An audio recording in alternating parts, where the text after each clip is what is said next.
Wahyu yang turun kepada Rasulullah SAW dan disampaikan oleh Rasulullah kepada umatnya itu ada 3 jenis. Wes, tak sebutkan saya lagi jawabannya 3 jenis.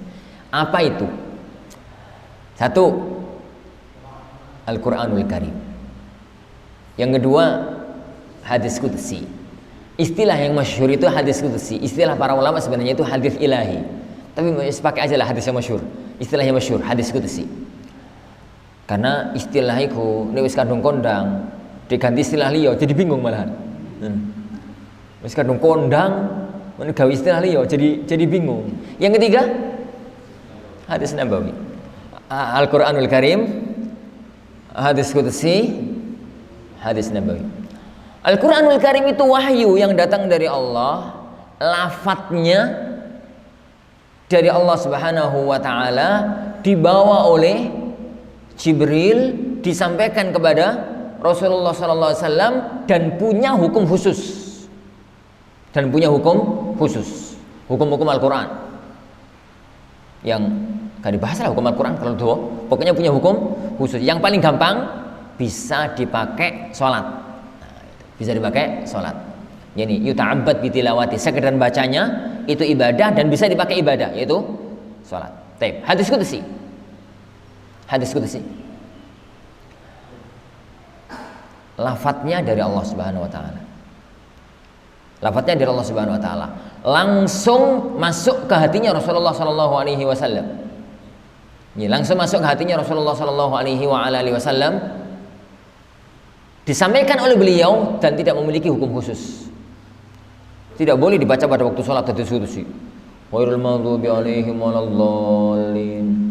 Terus ya ibadi inni haramtu dzulma ala nafsi faj'altuhu bainakum muharrama. Iku makmum bingung iku ayat endi. Karena itu hadis qudsi. Ini itu hadis qudsi. Lafadznya dari Allah Subhanahu wa taala. Makanya Rasulullah kalau membacakan hadis qudsi itu bagaimana? Qala Rasulullah sallallahu alaihi wasallam, qala Allah taala, yani ya ibadi. Rasulullah bersabda, Allah Subhanahu wa taala berfirman, ya ibadi, wahai para hambaku, inni haramtu dzulma ala nafsi. Saya itu mengharamkan kezaliman atas diriku sendiri, faja'altuhu bainakum muharrama.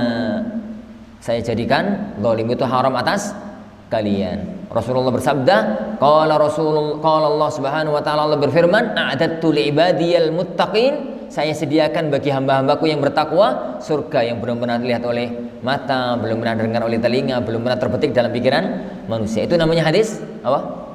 Qudsi. Rasulullah tidak ngomong atas lisan beliau, tapi beliau mengungkapkan itu sebagai firman Allah Subhanahu wa taala, tapi nggak punya hukum kayak Al-Qur'anul Karim. Yang ketiga, hadis nabawi. Kalau hadis nabawi itu yang datang dari Allah itu maknanya.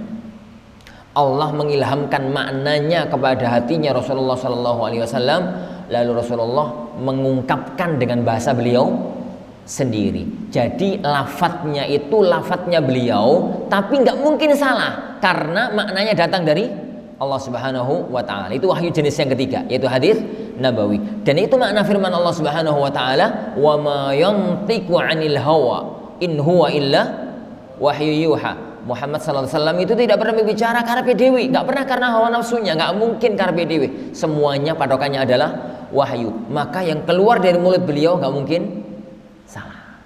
Yang keluar dari mulut beliau enggak mungkin salah. Kondisi apapun, baik tatkala marah, tatkala sedih, tatkala ini, tatkala itu, enggak pernah salah.